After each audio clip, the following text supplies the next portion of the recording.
SIR মামলার শুনানি সোমবার ফের রয়েছে সুপ্রিম কোর্টে এবং মুখ্যমন্ত্রী মমতা বন্দ্যোপাধ্যায়ের করা এসআইআর নিয়ে যে মামলা, সেই মামলারও শুনানি হবে সুপ্রিম কোর্টে। গত বুধবার সুপ্রিম কোর্টের প্রধান বিচারপতির তিন বিচারপতির ডিভিশন বেঞ্চে কিন্তু এই মামলার শুনানি হয়, যেখানে মমতা বন্দ্যোপাধ্যায় তিনি নিজে দাঁড়িয়ে থেকে সওয়াল করেন। যদিও তার আইনজীবী ছিলেন, শ্যাম দেওয়ান ছিলেন, কপিল সিব্বাল ভার্চুয়ালি ছিলেন। সুপ্রিম কোর্টের প্রধান বিচারপতি সূর্যকান্ত তিনি বলেনও যে আপনার তো আইনজীবী রয়েছেন। তারপরও মমতা বন্দ্যোপাধ্যায় 5 মিনিট সময় চান, সুপ্রিম কোর্ট 15 মিনিট সময় দেয়। মমতা বন্দ্যোপাধ্যায় বেশ কিছু বিষয় তুলে ধরেন, যে মানুষকে কিভাবে হ্যারাস করা হচ্ছে লজিক্যাল ডিসক্রিপেন্সির নাম করে, এবং এত শর্ট টাইমে কেন এসআইআর করা হচ্ছে, তাতে যে মানুষেরই আখেরে সমস্যা হচ্ছে, সেই সমস্ত বিষয়গুলো তুলে ধরেন। সুপ্রিম কোর্ট সব পক্ষকে হলফনামা দিয়ে তাদের বিষয়গুলো জানাতে বলেন, কারণ সেই সময় নির্বাচন কমিশনের পক্ষ থেকে যিনি আইনজীবী ছিলেন তিনি গোটা বিষয়টি সম্পর্কে তখন কিছু বলতে চাননি, তিনি সময় চেয়েছিলেন।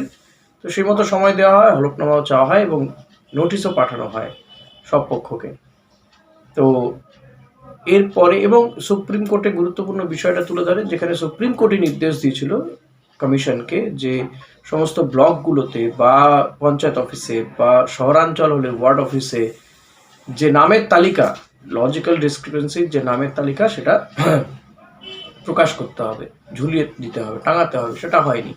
সেই বিষয়গুলো তুলে ধরে এবং কতটা অপরিকল্পিতভাবে যে এসআইআর হচ্ছে সেটা তো বোঝাই যাচ্ছে যে পদে পদে ঠোকর খাচ্ছে। মমতা বন্দ্যোপাধ্যায় আরও অভিযোগ করেছিলেন যে বিজেপি শাসিত রাজ্যগুলোর থেকে মাইক্রো অবজারভার নিয়ে আসা হচ্ছে। তখন কমিশনের আইনজীবী বলেছিলেন যে রাজ্য থেকে প্রপার সঠিক পরিমাণে তারা সরকারি কর্মচারী পাননি, অফিসার পাননি। তো ইতিমধ্যেই রাজ্য সরকারের পক্ষ থেকে 8,000-এর বেশি তাদেরকে অফিসার দেওয়া হবে বলে জানিয়ে দেওয়া হয়েছে।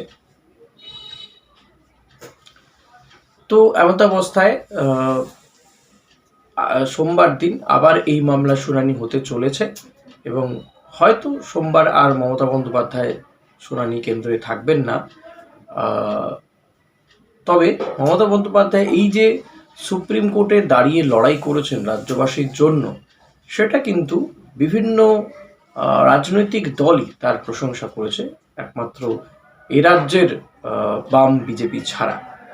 মমতা বন্দ্যোপাধ্যায় প্রশংসা করতে সবার আগে এগিয়ে এসেছিলেন আমরা দেখেছি অখিলেশ যাদব, সমাজবাদী পার্টির সুপ্রিমো।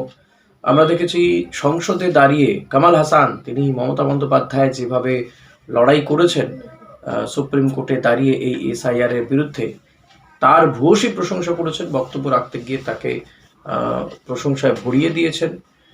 মমতা বন্দ্যোপাধ্যায়ের এই যে সুপ্রিম কোর্টের সওয়াল, সেটা যে কোথাও গিয়ে দাগ কেটেছে, সেটা নিয়ে খোদ প্রধানমন্ত্রী ও তিনিও রাজ্যসভায় বক্তব্য রাখতে গিয়ে বলেছেন। যদিও লোকসভাতে তিনি ভয়ে আসেননি, তাকে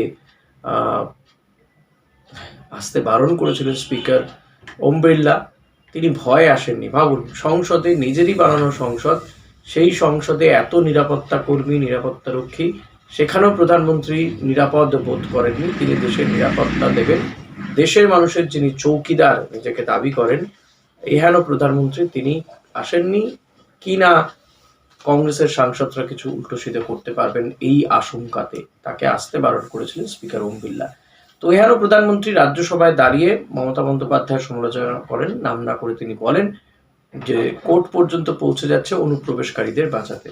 তবে এখনো পর্যন্ত কত সংখ্যক অনুপ্রবেশকারী ধরা পড়েছে বিহারে বা এ রাজ্যে এসআইআর এর ফলে, সেটা কিন্তু বলতে পারেননি কেউই। কত রোহিঙ্গা ধরা পড়লো কেউই বলতে পারেননি।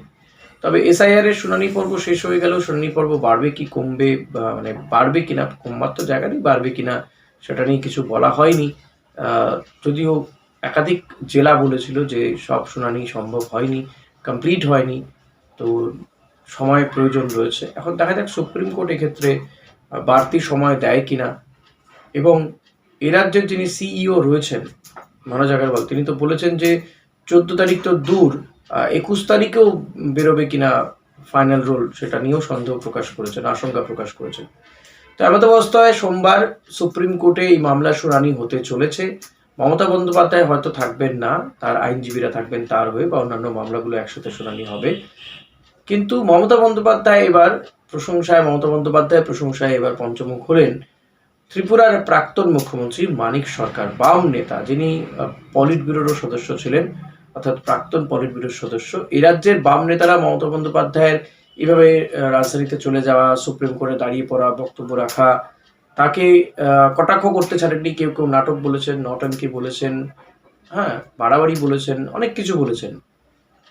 কিন্তু মানিক সরকার তিনি বলছেন এটা তো ভালো, মিসেস ব্যানার্জি যেটা করেছেন সেটা তো ভালো করেছেন, এবং হালকা হয়তো কটাক্ষ আছে যে দেরি হয়ে গেছে, অনেকটা দেরি করেছেন, কিন্তু শেষমেশ তিনি যে পয়েন্টগুলো ধরে ধরে কোথায় কোথায় সমস্যা সেগুলো তুলে ধরতে পেরেছেন সুপ্রিম কোর্টে, সেটা নিঃসন্দেহে ভালো হয়েছে, ভালো উদ্যোগ তিনি বলছেন। তো এটা একটা গঠনমূলক সমালোচনা বা প্রশংসা বলা যেতে পারে। সমালোচনা তো তার রয়েছে, সমালোচনা রয়েছে যে মমতা বন্দ্যোপাধ্যায় কিছুটা দেরি করে ফেলেছেন, মানিক সরকার বলছেন, বাম নেতা বলছেন। আবার এটাও বলছেন যে দেরি করলেও তিনি অন্তত গিয়েছেন সুপ্রিম কোর্টে দাঁড়িয়ে, তার এই প্রতিবাদটা তিনি জানিয়েছেন। 7-8টা পয়েন্ট তিনি বলতে পেরেছেন সুপ্রিম কোর্টের প্রধান বিচারপতির সামনে, যে এই এসআইআর করতে গিয়ে কি কি সমস্যা হচ্ছে, সাধারণ মানুষ কোথায় সমস্যায় ভুগছে। তিনি বলেছেন যে বিএলওরা আত্মহত্যা করছে, সাধারণ মানুষকে হয়রানি করা হচ্ছে। এই কথাগুলো তো বলার দরকার ছিল, প্রতিবাদটার প্রয়োজন ছিল, এটা অনুধাবন করেছেন মানিক সরকার। তিনি বলছেন, যিনি কিনা ত্রিপুরার বেশ কয়েকবারে, খুব সম্ভবত 3-4 বারে তিনি মুখ্যমন্ত্রী ছিলেন ত্রিপুরাতে। তো এই বক্তব্যটা মানিক সরকার বলতে পারেন, কিন্তু এ রাজ্যের কোনো বাম নেতা বলতে পারেন না। এখন বামেরা কেন শূন্য সেটার জবাব তারাই দেবে, শূন্য হবে না মাইনাস হবে। যদিও এবার তো কংগ্রেসও তাদের সঙ্গে নেই, তবুও তারা মরিয়া চেষ্টা করছে যে কিছু রাজনৈতিক দলের সঙ্গে, হুমায়ুন কবির বা নওশাদ সিদ্দিকী, এমনকি মিমের সঙ্গেও পারলে জোট করে। কিন্তু আলটিমেটলি মমতা বন্দ্যোপাধ্যায় যে এই এসআইআর নিয়ে তার যে প্রতিবাদ, সেই প্রতিবাদ রাজধানীতে পৌঁছে দিতে পেরেছেন, সুপ্রিম কোর্টের সামনে তিনি প্রতিবাদটা করতে পেরেছেন এবং তার প্রশংসা তিনি পাচ্ছেন। সেটা রাজ্যবাসীর মনে কতটা দাগ কাটতে পেরেছে কি পারেনি, সেটা তো আগামী দিন বলবে। নির্বাচন যখন হবে, মানুষের রায় কোন দিকে যাবে সেটা বোঝা যাবে। তবে আপাতত যে মমতা বন্দ্যোপাধ্যায় এই জায়গাতে অনেকগুলো রাজনৈতিক দলকে পেছনে ফেলে দিয়েছেন, সেটা তো বোঝা যাচ্ছে। ত্রিপুরার মানিক সরকার যখন তিনি প্রশংসা করেন, যখন কামাল হাসান প্রশংসা করেন, খোদ প্রধানমন্ত্রীকে যখন এর বিরুদ্ধেও বলতে হয়, তখন বোঝা যায় যে এর মানে কম্পনটা কোথায় গিয়ে পৌঁছচ্ছে। যাই হোক, সুপ্রিম কোর্ট এক্ষেত্রে সোমবার কোনো নির্দেশ বা রায় দেয় কিনা সেদিকে নজর রাখতে হবে, যে এ নিয়ে এসআইআর শুনানির দিন বাড়ানো হয় কিনা। খসড়া ভোটার তালিকাতেও জাতীয় নির্বাচন কমিশন বেরোনোর পরে তারা বলেছিল যে 58,20,000 নাম বাদ গিয়েছে। এখন ফাইনাল রোল 14ই ফেব্রুয়ারি বেরোবে বলা হয়েছে, জাতীয় নির্বাচন কমিশন সেটা বলেও দিয়েছে।